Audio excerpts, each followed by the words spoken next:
Welcome back. President Trump telling Fox talks with Iran could restart as soon as tomorrow. After a second round of peace negotiations in Pakistan were canceled earlier this week, the president now urging Iran to present a, quote, unified proposal. He told Martha McCallum yesterday that he's under no time pressure for an agreement, and reports of a 3 to 5 day window on the ceasefire are false.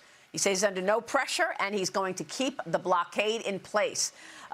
Iran, meanwhile, reportedly opening fire on 3 ships in the Strait of Hormuz. Iranian state media claims 2 ships were seized. It all follows President Trump's ceasefire extension and the U.S.'s ongoing blockade in the Strait, which the president said is more frightening to Iran than the bombings. Central Command, meanwhile, confirmed that U.S. forces have directed 31 vessels to turn around or return to port since the block began. The U.S.'s main goal here is to stop Iran from selling oil and generating revenue. Meanwhile, the Pentagon says clearing Iran's naval mines in the Strait could take up to 6 months to finish. Joining me now is Florida Congressman Carlos Gimenez. He's a member of the House Armed Services and Homeland Security Committees. Congressman, it's good to see you. Thank you so much for being here. How would you assess where we are in this war today? You pretty much wrapped it up. I mean, we have our forces there. We can start kinetic strikes anytime we want. We have a blockade, which I think is actually, and the president is correct, is probably hurting Iran more now than the kinetic strikes that we had in the past. But we got to keep the pressure on. The Iranian government, what all they want to do is survive, and and live to fight another day. We can't let them survive in the current state. Also, we have to make sure that they don't have the capability to develop a nuclear weapon. We need all the nuclear material. We need to make sure that the Strait of Hormuz is opened and also remains open in the future, and that we have a way to verify, absolutely verify, that Iran in the future does not try to pursue a nuclear weapon. So I think those are the goals that at least we have to have before that these hostilities cease. Now, Congressman, the last time we spoke, we were talking about the president's request for a $1.5 trillion defense budget, and you said, well, maybe it's more like $1.2 trillion.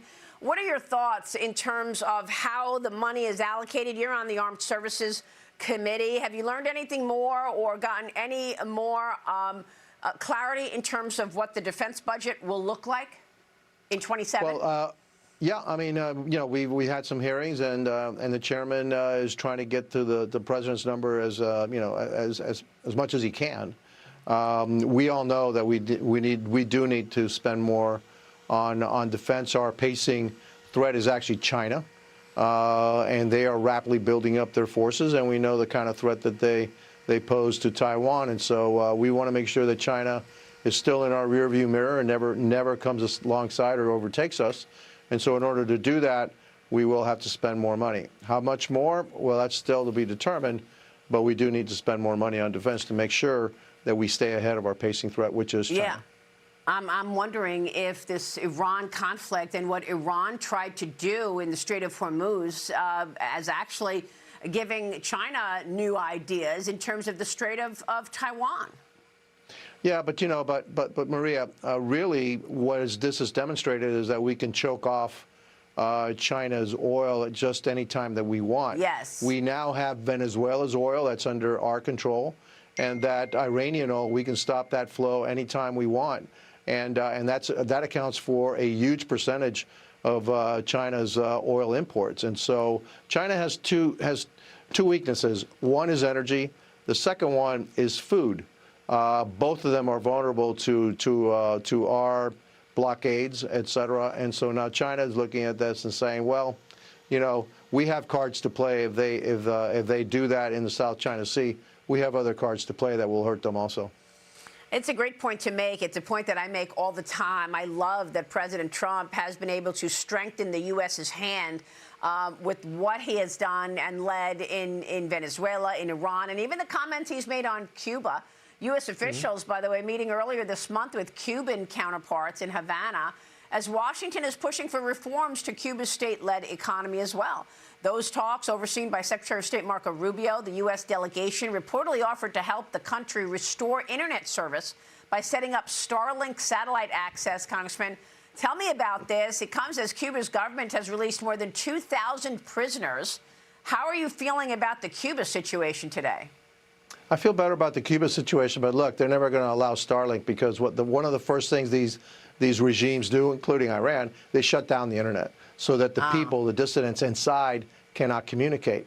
So they're not going to allow Starlink to be able to look. There's already demonstrations happening in Cuba. The last thing that this regime wants is coordination amongst the people coordinating these demonstrations. So that's not going to happen.